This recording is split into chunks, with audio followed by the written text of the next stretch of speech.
Is all right, now streaming.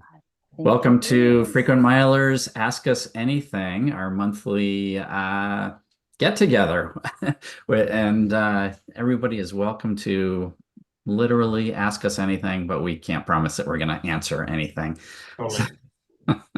We're skip anything we're waiting for want. Nick. It's feeling a little bit like the team challenge where Nick was trying to get to Morocco and didn't join right away. Stephen, though, is on vacation and can't make it today. Yeah. We got a lot of feedback that the most exciting check-in during the annual challenge was when Nick was in Africa trying to get through immigration, and we were trying to find out, is he actually going to arrive in time? Right. So we thought, let's just recreate that every week. Let's put Nick in Africa. Let's see if he can make it on time. It's true. Mm-hmm. And then here we are. We're just so nostalgic.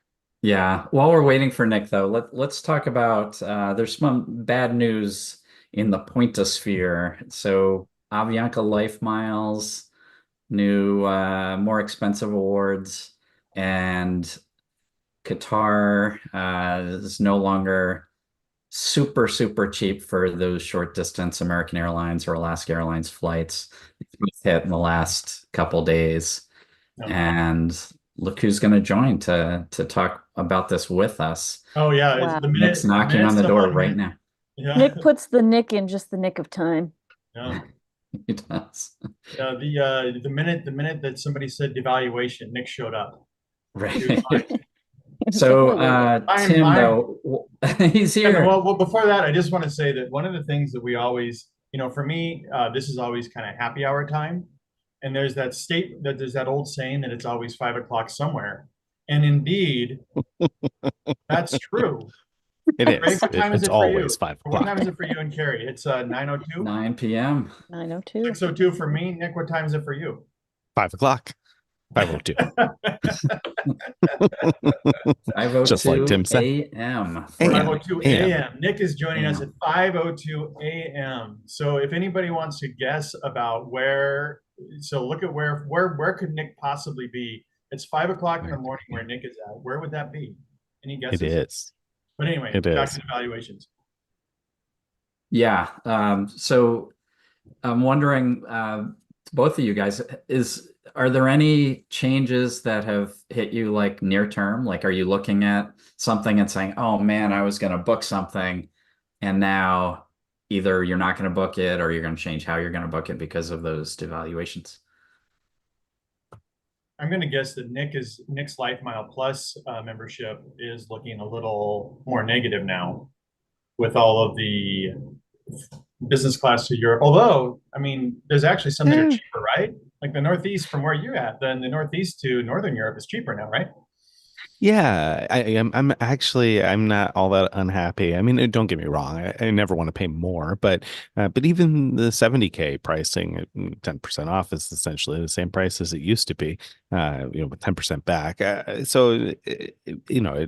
Every devaluation stinks, but that one didn't sting me too bad. I think the biggest disappointment is I figured someday I would book Lufthansa first class with Life Miles. Now I'll probably just use Aeroplan if I ever get a chance. But if I don't, I probably won't be too disappointed either. So I don't know. Not that big of a deal to me. And the Qatar one with AA flights, I don't usually use that, so I don't have a lot of use for that anyway. So they didn't sting me as bad as some other people probably.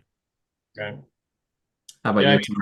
Well, for me, I think that I have enough Alaska miles, and Alaska already was cheaper than any of the Avios programs for any short AA flights that I needed, like short flights.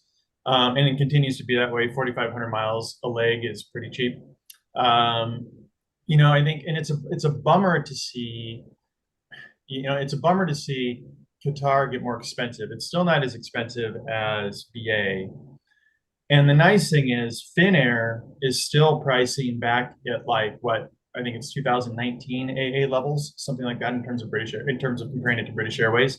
So Finnair is actually still very cheap for a lot of the same awards that are like, I think it's 1,152 miles and above versus Alaska. But it sounds like that both Alaska and AA are getting easier to book on Finnair. You still have to chat, but it sounds like, or call them, but it sounds like the chat agents have actually gotten used to booking these.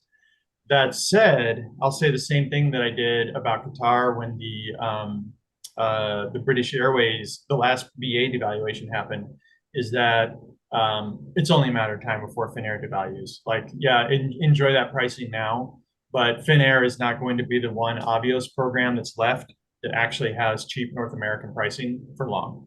It could be months, it could be a year, it could be, whatever, but it's going to get raised as well. So The Tim prediction. So Add it to the prediction. yeah, so I mean that may be, but I think one thing that's helpful there with Finnair is they're the one program that is zone based, right, instead of distance based. right. So you can't really as easily compare apples to apples as you can with the other Avios programs. And so with the other Avios programs, it was really obvious, like that It's really obvious. Qatar was much cheaper than the others. And what's interesting is that they didn't move to a unified like pricing structure across the programs. They're just like these random amounts that have gone up. But yeah, so these things affect me in a few ways. One, it's annoying that these both happen right after I published the loyalty programs Changing Fortunes, where I talked about how due to different things going on, some programs have gotten relatively more or less valuable. And these things make me think. My first thing with Avianca Life Miles, the big hit there to me was first class, as Nick mentioned. Like, you want to book, Lufthansa first class. Life Miles was the go-to before. Now it's going to be Aeroplan. So Life Miles is now down, Aeroplan's up. And then with the But that's Qatar such a one, specific use case, Greg. I mean, when was the last time you booked Lufthansa first class? Like 10, 12 he has years a ago? last case. Yeah, it was what? It was 10 years? it has been a while. So like it's not even something that most people are going to use.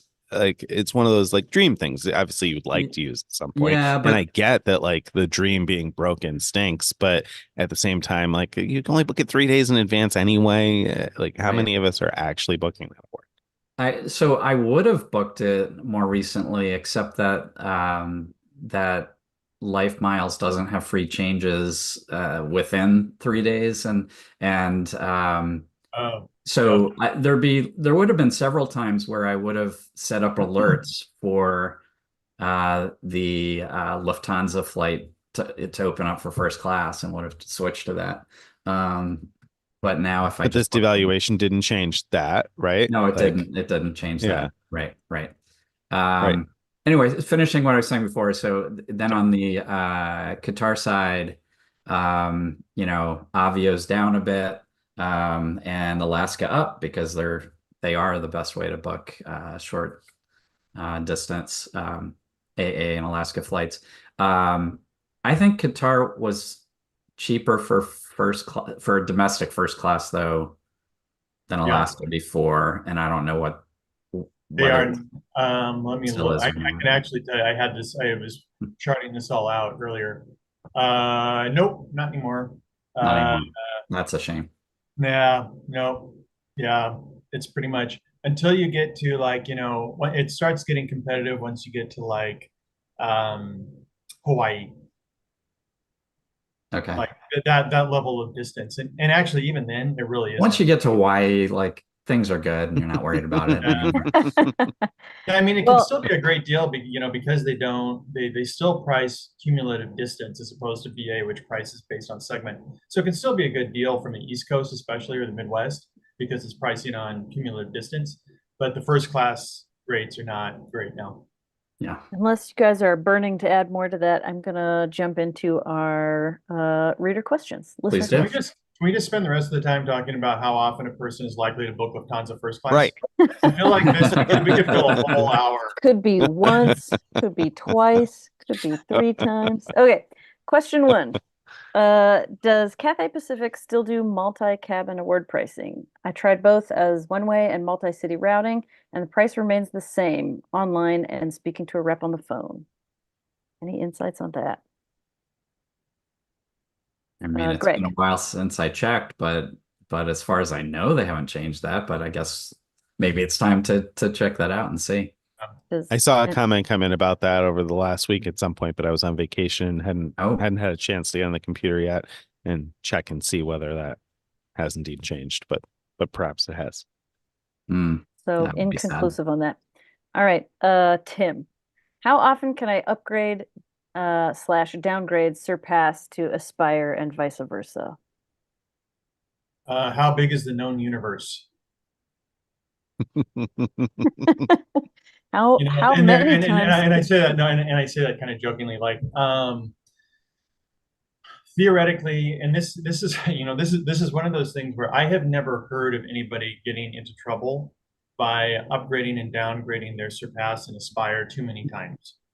Um, I've certainly done it a lot and do it regularly. I do it yearly, at least once. I've never had any issue with it. That said, it does seem like when you look at it from the outside looking in, that this is something that at some point might draw ire, but we don't have any reason to think that it would. Now that said, I wouldn't like there's two caveats to that. One is that if you accept an upgrade offer, if you upgrade without having accepted a bonus points offer, like you just say, hey, it's October, I want to take advantage of some Aspire credits, so I'm going to upgrade from my Surpass to the Aspire so I can take your advantage of the calendar year credits before the calendar year ends. But you don't accept an upgrade offer, you can downgrade back to the Aspire the next year once you've used up the next calendar year's Aspire credits. However, if you do accept points, you have to leave it open for a year. And I believe there's some degree of disagreement about if it's a year from when you accepted the upgrade and a year from when the points post. I actually believe, based on personal experience, that it's based on when the points post. So you actually have to wait a full year before downgrading if you want to make sure that you're going to retain those points. Otherwise, you put those points at risk of clawback, and that's part of the terms. But up to that, I mean, I don't know that there would be much reason to do more than twice per year. I think it's very easy to do it to get a nice rhythm going with once per year. And I think that once per year, you'd be absolutely fine, in my opinion, because I've been doing it for a while and I'm literally, I don't know, has anybody ever heard of anybody getting into trouble for that or a rep questioning them on that or any sort of friction? Not that we've heard. Yeah. Guess not. All right, Nick, on to you. You educate us with helpful info. Do you ever have the chance to talk to banks, airlines, or hotel programs to influence them? I mean, most of them don't ask for our input in terms of what they're going to do and changes they're going to make. I think that made Built a notable exception in a lot of ways. That at the beginning, anyway, they sought a lot of input or at least feedback on what they were doing, which was unique because most entities might share information with us like the day before they're going to release it. Occasionally, not even always, but no, I don't know, it's not been a common thing where they've asked for feedback once or twice in the years I've been here. Greg, is there?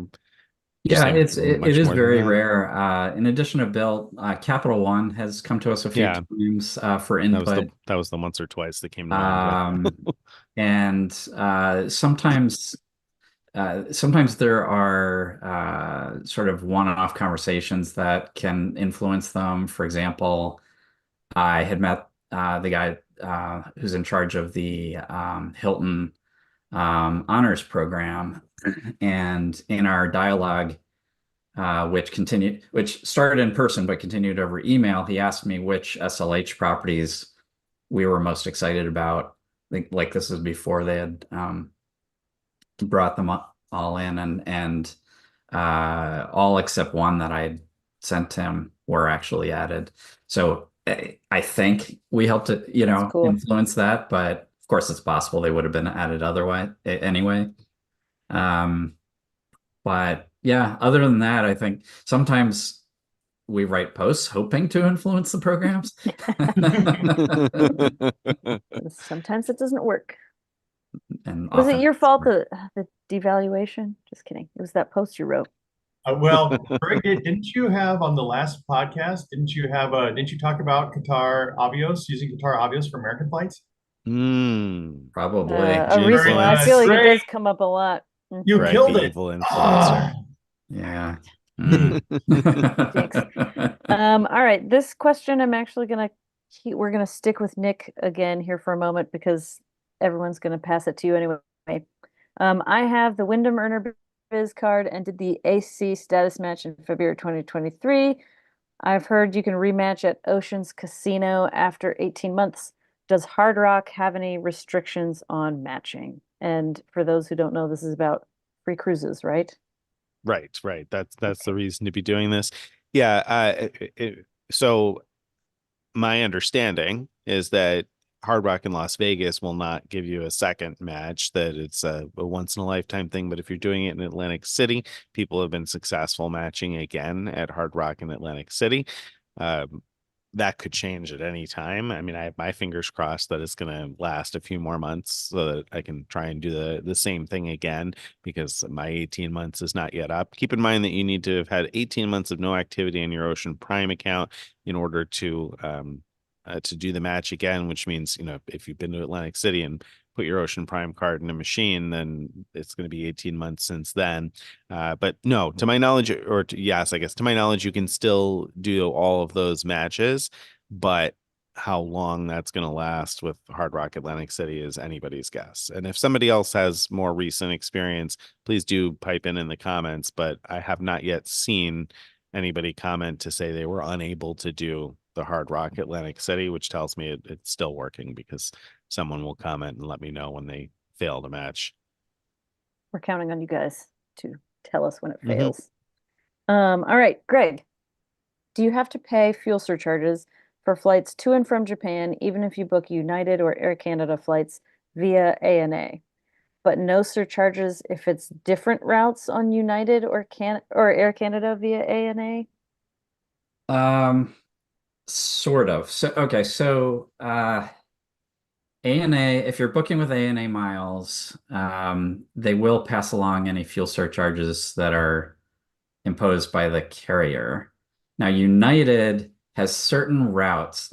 United usually does not impose fuel surcharges, but there are certain routes, including, I think, to Japan, where they do add fuel surcharges when booking with partner miles. And so with United, I think the answer is yes. I don't think you would be charged surcharges with Air Canada, but does anyone know one way or another about that one? I'm not aware of Air Canada adding surcharges for certain routes the way United does.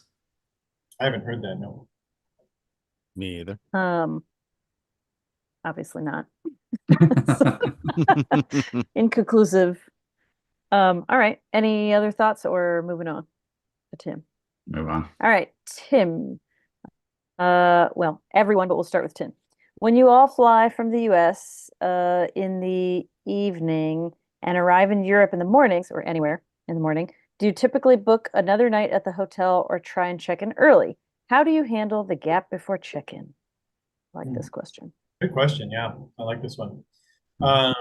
Well, first of all, let me say that I have the one advantage that the advantage that Nick and Greg have over me when it comes to getting to Europe in business class is they're on the East Coast and they have approximately 200 business class flights for every one that I have direct to Europe.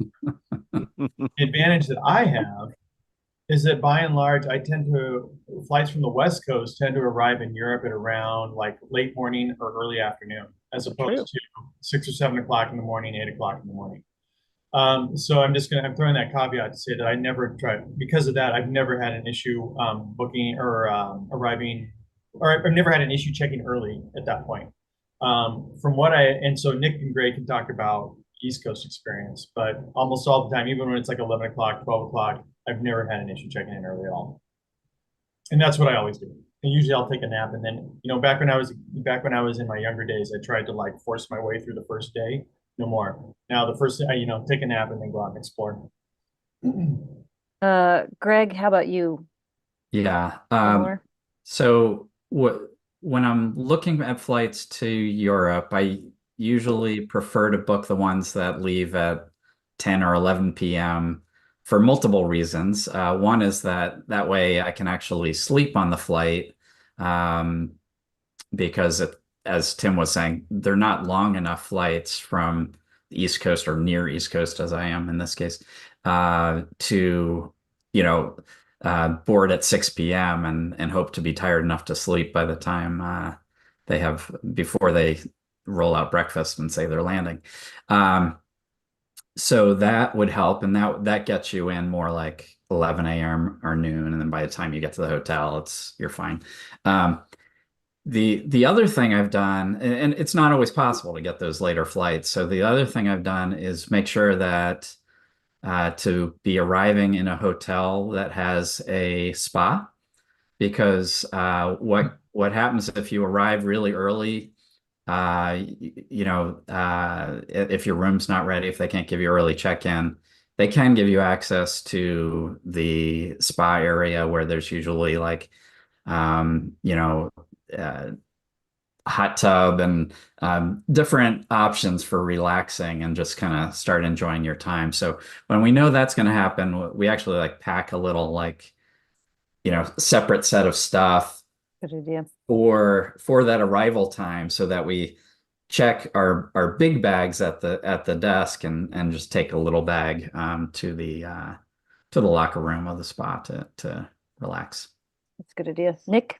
Before Nick answers, I have one follow-up question for Greg. So if you get slippers in the spa, do you steal the slippers from the spa and the slippers from the room, or do Double you just steal the slippers. slippers from the room? I'm not gonna tell my Oh, my slipper Uh, secrets. not gonna. I like how you slipped out of that one. Oh. So how about Uh, how about you, Nick?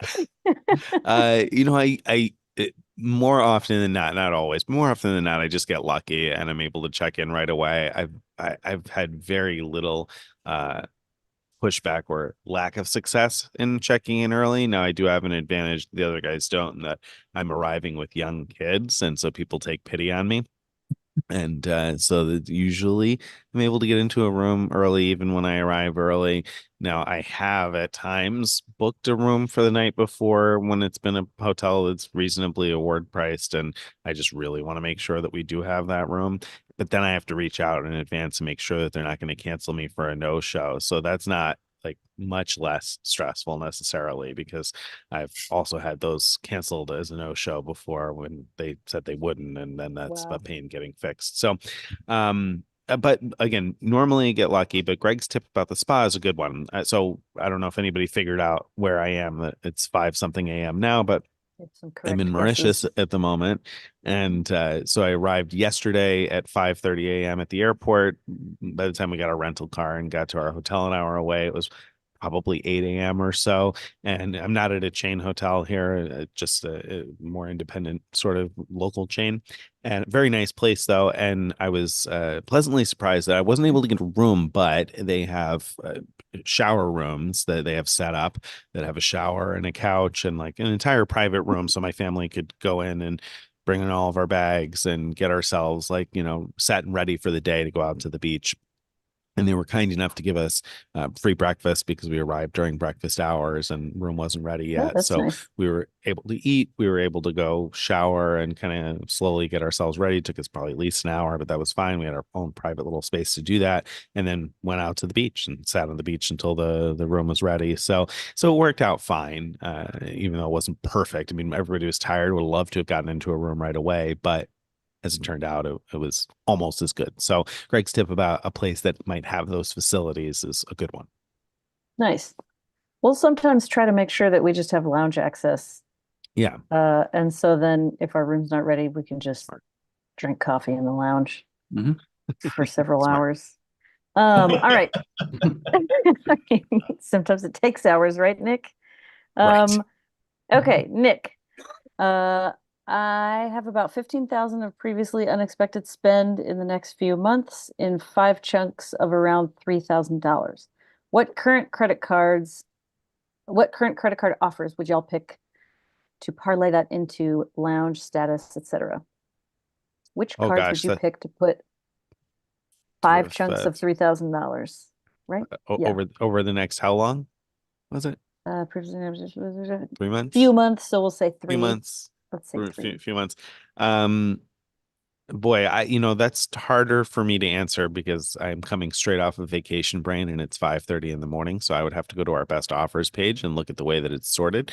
The business gold offer right now is so compelling that I would probably be considering that, assuming that it is still at the 200K. Everybody, can somebody nod and tell me that I'm right there? So 200K for 10K spend seems like a really good use of two of those 5K chunks. After that, I don't know. It's harder for me to say. I know the Brilliant offer is now 185, right? So that's kind of interesting. Gives you Marriott Platinum status, gives you tons of points. Costs quite a bit though still. So whether or not you want to do that, a little tough to say. Who else can chime in here and help me Yeah. with whatever Just I offers just have want to say recently popped? the business gold is 15K spend. 15K Um, spend. Okay, thank yeah, you. but still, I think they could manage Still, that if necessary. yeah. But if lounges and things are the what you're desiring, I'd be looking at one of the platinum cards probably. So there's the consumer platinum card that has the 150K offer, or the business platinum card with the 200K offer, because those will get you lounges and some status benefits, not much. Well, and I'm glad you said that. Great point. It depends on whether you're talking lounges at the airports or lounges at the hotels, I guess, because that's why the Brilliant came to mind because of Marriott Platinum True. status. It gets you lounge access at many Marriotts, not quite all, but so that came to mind. But airport lounge access is probably what they meant. So then, yeah, Platinum card would be where it's at. All right. Thank you. On to Greg. Probably a question for Greg. You're welcome. Is there a way to add a non-AF KLM frequent flyer number to a Flying Blue award? I recently matched to ITA Executive status and went to add an Air France. What is AF? Yes, you got it. Ah, Air France. Air Um, France award.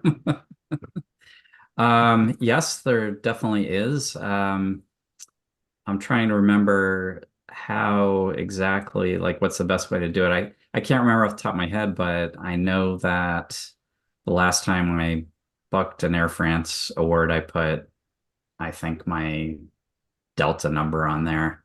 Um, so yeah, I don't know. Just Google how to do that. And, there's got to be it wasn't hard. I don't remember it being difficult at all. I was able to do it online somehow. So there is a way, and it's easy enough that it should show up readily on Google. Sounds like. Yeah. Cool.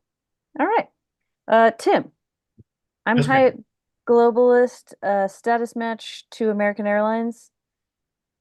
How do I find the status challenge back with Hyatt? Does that make sense? So what I'm guessing, pardon me. So the currently and actually the last couple of years, um, Hyatt and American Airlines have offered reciprocal status matches and fast track, or instant status matches, and then fast track to longer term status for each of their elite members. And they're now in the midst of doing it again. What I'm taking from the question is that this person is a Hyatt globalist because they were a Hyatt globalist that last year status matched to American Airlines, and now they're wanting to find a status challenge back to Hyatt. So from American, which they matched to last year. I appreciate your zeal for this. First of all, this is that's you're doing the merry-go-round in the right way. Now that said, just as a you can first of all you can go to our post. I believe it's something about like American Advantage and Hyatt are back with reciprocal lead status or something like that. And there's direct links to both of those offers in that post. And so you can just go to the section that you're looking for and click on it and log into your American Airlines account, and hopefully it'll be there, or your Hyatt account, whichever you're looking to match for other people that are watching. But just as a cautionary thing, it is targeted. So not all Hyatt Elite members are targeted for AA status, and not all AA Elite members are targeted for Hyatt status. My sense has been that people that were existing from a previous status match are less likely to be targeted for the opposite to do exactly what you're trying to do. But that doesn't necessarily mean that you aren't targeted on it. I have no idea. But just go to that page and check it out. And then you can also look in your AA online account, and there's a promotions tab. And so go down into that promotions tab. And if you're targeted, it should say you should have it there. Although occasionally we see people that aren't targeted there that end up actually being able to work themselves into being targeted through the other method. So, but you should be able to see it. If you are targeted, you should be able to see it under your AA promotions tab in your online AA account. Cool. Very good. Hey, wait, Nick. hold on. Before you can't feed me the next question there, I just wanted to go back to something I said before that I realized I should have explained my thought a little bit better. And that's when we answered the question about the credit cards a second ago, and I said I'd go to the best offers page because off the top of my head, I didn't have it memorized. Something I should have clarified for people that probably a lot of people aren't aware. If you go to our best offers page, so if you go to frequentmiler.com and you click on best offers, up at the top, there's a best of the best section. There's best of the best consumer, best of the best business offers.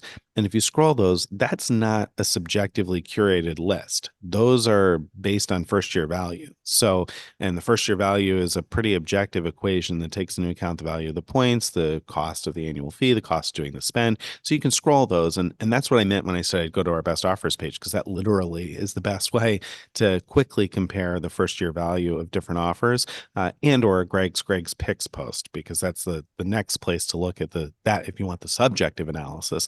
That's the next place that I would normally go. So if you just put in the search bar and frequent miler Greg's picks, you'll find that pretty easily. Or I think there's a link probably in the right hand side. So actually on our best offers page, right above the top 10 lists, there's a link to it as well there. There you go. Because if you're looking at the top cards, and you get there, then at least you'll also be able to find my subjectively curated list of my favorite offers. Can I ask you guys a quick question, just based on the earlier question? Now that we're going back to it, and I know this is we're tangentializing now. Derailed. I do have one question. Would you guys, just as a theoretical thing, without having to know what's all on the best offers page, but you kind of generally know what's around the credit card world, if you had 15K to do in a few months in $3,000 chunks like this guy had, or a person had, I'm sorry, like they had, would you be more likely to look at a card like the Gold that has a 15K spend requirement? Or would you be more likely to look at cards that have, say, a $3,000 to $5,000 spend requirement and try to get several cards over the next few months that you can collectively get the spend for with that 15K? Like what would be your first impulse?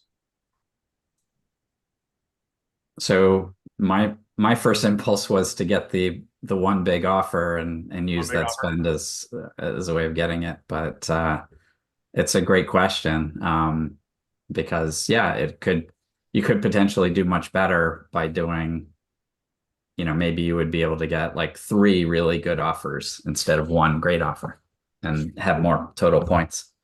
Yeah, but I think you're going to have to do the math on your own, because like you look at that business gold offer and a 15K spend, if you were able to do that in a 4X category, which is an if, obviously, I don't know what your 3K spend chunks are, but if you're able to do that in one of the categories that qualifies for 4X, you're talking about 260,000 points after 15K spend. So even if you opened 3 cards that each offered, 80,000 after 5K, for instance, well, then you'd have 240,000 total points. It'd be pretty close, plus whatever from the spend. It'd be pretty darn close to the same number of total points. And so then it comes down to, okay, well, which cards are better for you? Which ones are a better fit for your situation? And the compelling thing for me about the business gold is you don't see that offer often. And so if I'm saying, okay, 3 run-of-the-mill 80K after 5K or 3K spend or whatever, 60K kind of offers, or 1 big offer that I probably won't be available forever, I'd go for the one that probably won't be available forever. Yeah, Good analysis. No. All right, Nick, now I have a question for you. Guess the topic. Cruises. Oh, Um,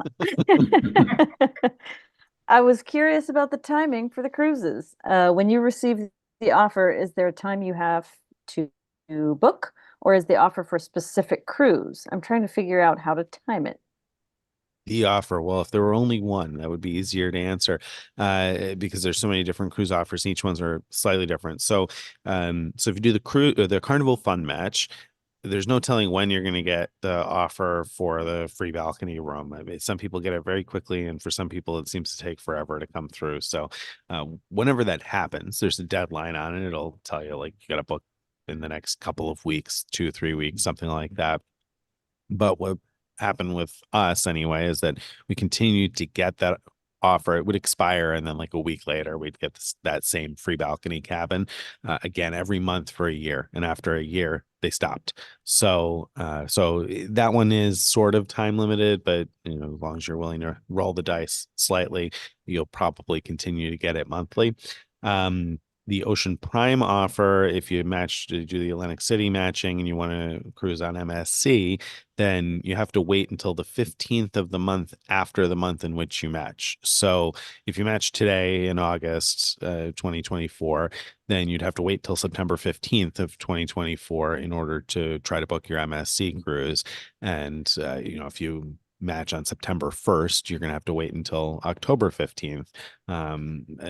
So anytime within the month, the 15th of the next month is when Ocean sends the list over to MSC. So, and that has to be booked by the end of your status year. So that would be by June 30th, because status with Ocean Prime runs out June 30th. So it's supposed to be sailed by June 30th of your expiration year. So again, if you did the Ocean Prime match now, it would expire in June of 2025. If you match after March 1st, they've been extending you an additional year. So if you waited until March, then presumably you would have until June of 2026 to take your free MSC cruise with the Ocean Prime offer. But I say presumably because who knows when that may end. I don't know whether that'll still be around next March. And then each of the other offers, it depends. Like Princess, if you do that match, I think you have a year from the day they give you the match to sail. So it just depends which one you do, but I think the details for how long you have to book should all be in the cruise status match post. I'm gonna have to double check that, because if they're not, they should be there. So I'll have to make an update if not. This might be a good moment to invite all of you folks to please like this video, or if you're listening to this in podcast form, like and follow our podcast. Same for YouTube, all of those things. And if you happen to follow us on Instagram, if you comment on any of our posts, hashtag free cruise post, you'll automatically get a link to the post that Nick just referenced. So like us on Instagram also. Thank you very much. This is a question for everyone, but I'm going to start with Greg. What is one sweet spot you hope to do in the near future? Either because you're afraid it will disappear soon or because you just haven't done it yet. So, all right, I'm going to answer with something it's not really a sweet spot. It's more of an only spot. I've been wanting to fly Singapore's new suites, and the only good way to do it is when Singapore itself makes it available at their version of Saver level, and that's just so darn rare. As I found during our last challenge, I tried to find really anything, even business class of Singapore, and they just had like no award space. But business class is findable. Those suites are really, really tough. And I want to make it harder. I want to do that with my wife. I want to get one of those where you can have the two suites next to each other and they lower the divider completely. So it's like having one big, like almost like a hotel room in the sky with with like a king bed because they put the two singles next to each other. So yeah, that's what I'm hoping to do. That wouldn't make as much sense for the entire team. Right. We couldn't redo Party of it's Five. not a right. But if you want to do it, Greg, we're open. Just You say, could. Sleep on the floor. All right. Tim, how about you? Any sweet spots on the wish list, either because you think they're going to disappear because they're just cool? yeah, I mean, it's funny, and I'm gonna sort of out myself a little bit here. But this stuff, there's so much stuff that I want to do that it's hard for me to fret too much. Like right now, if I like for instance, right now, if there is one like airline product I'd like to fly that I haven't, it would probably be the apartment for Etihad. I haven't been on the apartment yet. I'd love to do it. I'd love to do it with my wife. Um, However, 5 years from now, I'm pretty confident there's going to be a better product than the apartment. And so I don't necessarily and I know this is switching a little bit from sweet spot to apartment. And so I want to get back to the sweet spot part. Um, but so I don't necessarily there's to me it's like it's almost like you're at a buffet and all of the stuff looks good. There's so much good stuff on this buffet, and it's like there aren't like it's just there's too much. There's so much good stuff out there, and it's funny. Like I even to the devaluations, like people talk about how, and don't get me wrong, devaluations suck, but man, there's so much good stuff on the buffet. Like there really is. And and I'm gonna also say that what and I've been kind of it's funny I've sort of changed my sweet spot thinking a little bit over these last couple of years. That by and large I often find that some of the most incredible things for me, and I'm not talking about for anybody else, I'm just speaking for me, are actually lodging. That when we like and for a recent example, like we were in Sicily in May, and we stayed at this marvelous Marriott property that's called the Ortea Palace. It's right on the waterfront in the middle of Marina. I mean, beautiful location, about as central as you can get, and just one of the most beautiful locations. And I applied some suite upgrades, and some Marriott suite upgrades. And before I went to the hotel, I looked and saw, well, what would this is how I always do with the suite upgrades. I'd say, what's the best possible room that I could get with this? And I do that first, and then I put it. And then if that doesn't get it, I kind of might add a couple other room categories, a couple further days along, and then sort of. So I put the top two room categories, and they gave us the top one. Like within Awesome. an hour or like 2 hours, boom, it's there. That's cool. And so we were in this literally. I mean, this probably like it was a corner room on this 300-year-old building that overlooked both marinas, had two different balconies so that we could see the sun rise over the water on one balcony and the sun set on the water over the other balcony. 30-foot windows, all this stuff for 35,000 Marriott points a night is what we paid for it, And like to us, like lounging around and watching the sunset on our private balcony while the boats were coming in and out off of this, like this is just marvelous. And we got to do it for 3 nights, And so don't get me wrong, like I think it's really cool to have, and this is a really long explanation, but I think it's really cool to have you go, like what you can get in the sky these days is pretty amazing. You're in this metal tube at 35,000 feet flying at 500 or 600 miles an hour, and you can take a shower and get caviar and stuff. Like that's pretty blingy.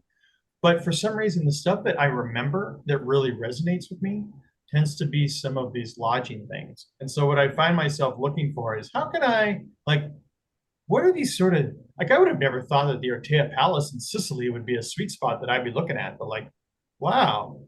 Yeah. That's a highlight of the last year for me. So anyway, all that to say, that's kind of how it makes it hard to answer that question. That's kind of how I'm looking at it. Yeah, it's more like what you can find the moment you're looking for it rather than the thing that you Right. Like rather than out. fixating on the one thing, it's like, what's there? Yeah. There's so much that's there. Right. Like, it's really cool. But there's not something like Kalala Island that you've been like eyeing that you're like, oh, I got to get on that before they realize that it's crazy honestly, to give that away. Not really. And I thought about Kalala Island because I'd really love to do that, but it's not. That's not. Kalala Island. You wouldn't rather do that than the Ortea Palace that you spontaneously find. There's so much, and I think that's kind of really my point. I mean, I'm kind of talking around it. is to me, I wouldn't want to fixate so much on getting a sweet spot before it disappears as to just take what's in front of me. Mhm. And 'Cause there's it's gonna so be much great. there that's in front of Sure. me, right? Yeah. That's, I guess, what I'm trying to say.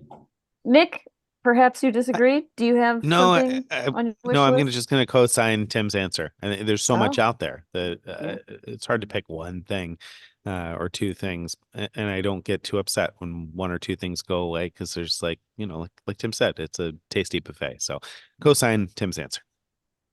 From Mauritius. Yeah, probably on the beach. Can you say that in French, please, for us? I know I cannot. All right. So that puts us to Tim, I think. Question about Cap One lounges. I have a regular Cap One Venture card and 2 passes. Can I use the 2 passes on one visit, or do they only work for card holders? You can use them on one visit. You should have said it slower. No, I actually have a You. question queued up now. Use. Don't worry, I'm actually ready this time. All right, Nick. What did you guys end up doing with your Amex Gold? Keep or cancel?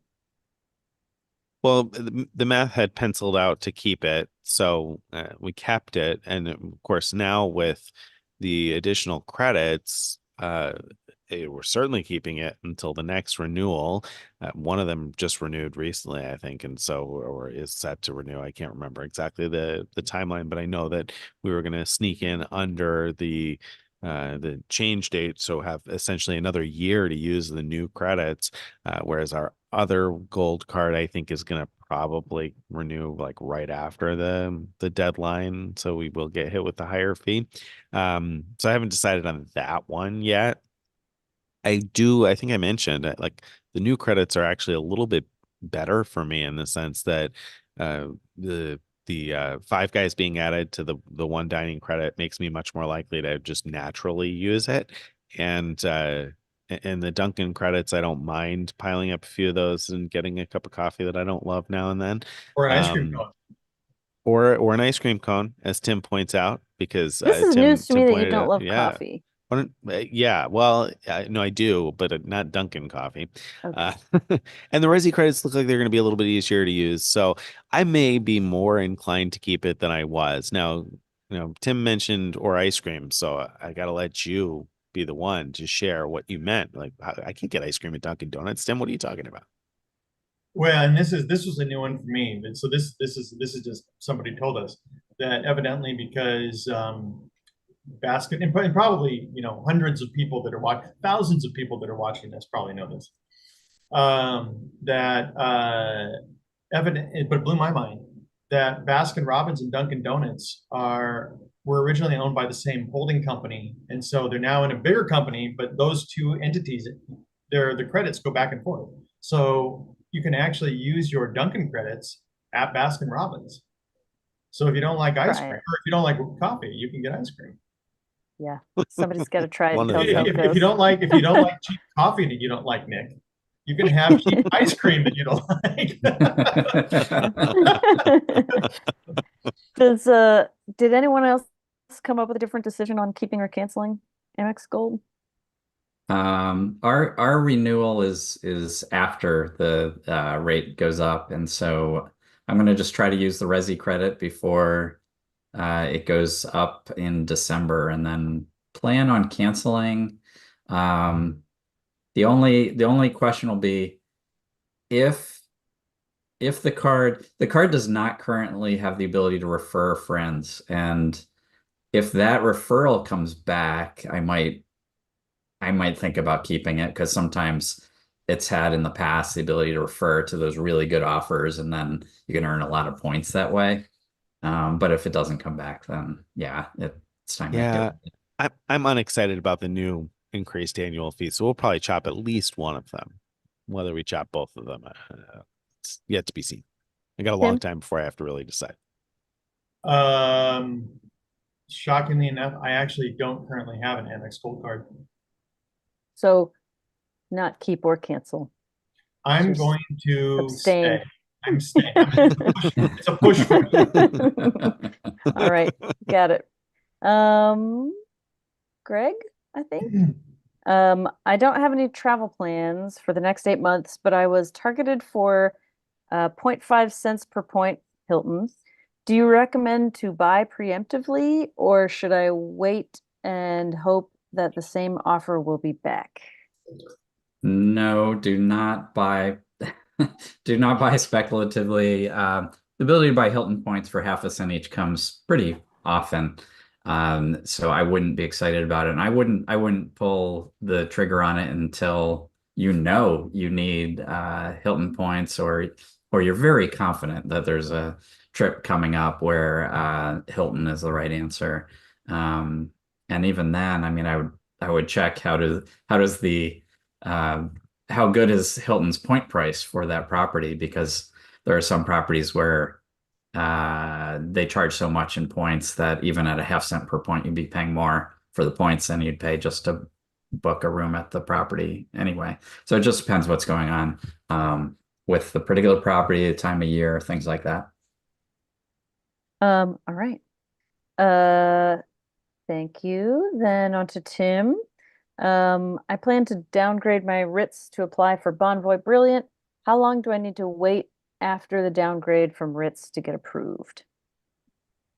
So that's a good question. The reason why is because Marriott has a like a labyrinthine series of application rules that kind of looks like like the old hedgerows, like the British hedgerows that go around that you can't.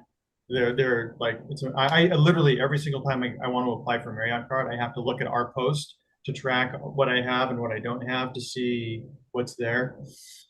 And the Ritz-Carlton card is, to my mind, the most desirable Marriott card out there. The problem is once you get it, it effectively kills you from having any other Amex or applying for any other Amex Bonvoy card. So you can downgrade it, and then that kind of app. I think it's, and I don't actually, in terms of the answer to this specific question, I know that you have to have not had it for 30 days.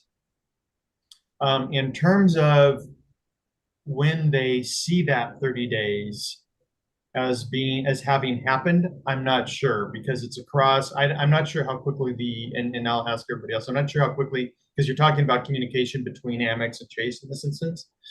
But the official rule is you cannot have had it for 30 days, but I'm not sure exactly if there's an absolute. Does anybody know? Is there like after 5 days is when the 30-day clock starts, or I don't know. I mean, I would take a chance after 31 days that it would work, but I would definitely wait 31 days.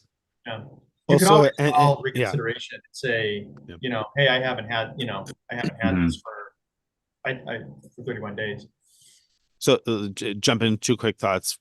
I mean, the easy way to test at 31 days is just try the Amex application, and it'll give you a pop-up and say, no, you're a Ritz card holder if you're not eligible.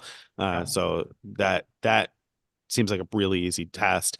And then the other thing is when just passing comment Tim made about the Ritz card locking you out of Amex Marriott cards. I just wanted to correct the record on that, and that you are still eligible for the business card. Right. It's the Brilliant card that you Oh, get locked personal out card. of. But that is what the question was about, the Brilliant card. So, but yes, you are still eligible for the Amex business card, even with the Ritz card. But yeah, no, I don't know the answer to the question better than the advice you guys gave. All right. Well, we're gonna make you answer another one though, Nick.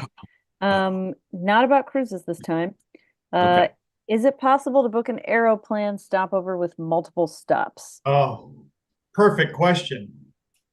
With multiple stopovers? No, I mean, you get one stopover in each direction for 5,000 additional points. So, is it possible to book with multiple stops? Well, I guess if you're booking a round trip, you can book one stopover in either direction. Now, of course, as I've written about before, you can have long layovers. I've had layovers of 23 hours, and I think I have on the award I'm on right now, there's a layover of 23 hours and 50 minutes on one of the flights. So you can go up to 24 hours on a layover, and that's fine. You can do as many of those as, I mean, you can only have 6 segments in a single direction, but you could have 5 of those, presumably, I guess, or 4 of those and 1 stopover of more than 24 hours. But you can't add additional stopovers of more than 24 hours if that's what you're asking. Got But it. Nick's Oh. underselling this a little bit because anybody who's interested in that question should go back and look at, it's what, 2 years ago? The Three cards, three card three continents. continents, that was 2 years ago now. Yeah, Because Nick something like looked that. at how many total stops did you have on your one-way Aeroplan ticket with? Well, yeah, I mean that's the thing. I think I visited 5 or 6 countries and like 6 segments, and I must have visited 6 countries, and it was 5 different airlines is what it was. So six different countries. So I had a stopover of almost 24 hours in Cairo. I had a stopover. Actually, I didn't do any stopovers. I didn't pay any additional miles. I had enough time in Cairo to go see the pyramids and to go do some Layovers. other cool stuff there, and enough time in Istanbul to take a cruise of the Bosphorus, and enough time in Muscat to go snorkeling and have whale shark swim right next to me, and then have enough time in Singapore to go get a delicious treat at a Michelin Bib Gourmand place, and then end up in Cebu in the Philippines. And so, and I left out Bangkok. I also had enough time to go visit the flower market and the Grand Palace in Bangkok on that one single direction ticket without a stopover. I had enough time Could to do this There something in wasn't a each of those. stopover on that. That was all No, there labor. was no That's all stopover. Yeah, layovers. that was all Could this layovers. Yeah. overlap with the question about what you do if you arrive before check-in time? Maybe like whale sharks or flower market. So are there no limits on layovers, or was that unique to the time? No, yeah. Well, I mean, you can, so a one-way Aeroplan award can have up to 6 segments, and you can have a layover of up to 24 hours in between segments. So you could have, 5 of those, I guess. Is that what the math works out to if you're doing 6 segments, or is it, I don't know, I can't do the math at 6 o'clock in the morning to figure out how many layovers that would end up being on 6 segments. Me There's not a neither. layover before the first one, right? So anyway, there's no limit on those. No, you can All right, cool. build in a Other bunch than of the those. segment limit. Oh, the segment limit, and then there's a distance limit. So the total Got distance it. of the Yeah, yeah, award can't, has to be less than double the distance from your starting point to your ending point. So if you start in, New York and you end in Singapore, it can't be more than double the direct distance from New York to Singapore. So you can zigzag a bunch, but not so much that you yeah. circumnavigate Wow. the world 3 times. Yeah. And Rules. if you put your itinerary into GC map or your desired one, it'll actually show you what percentage of the end-to-end distance all those segments make up. So you And don't have that's to do the math yourself. gcmap.com, right? I think just Yeah. .com. Yeah. Cool. Well, I think this is our last question for Greg. Um, do we have any videos that talk about American system-wide upgrades? This person just used an American Airlines system-wide upgrade from Tokyo to Japan for 3 people. Paid 800 total for $33,000 website costs for business class. That's great. Good job. No, we don't have any such video, but I could imagine that it would be worth doing a show about that. Yeah. We often will use ideas from these Ask Us Anything lives for future coffee breaks or full length Frequent Mile on the Air episodes. So you can influence us.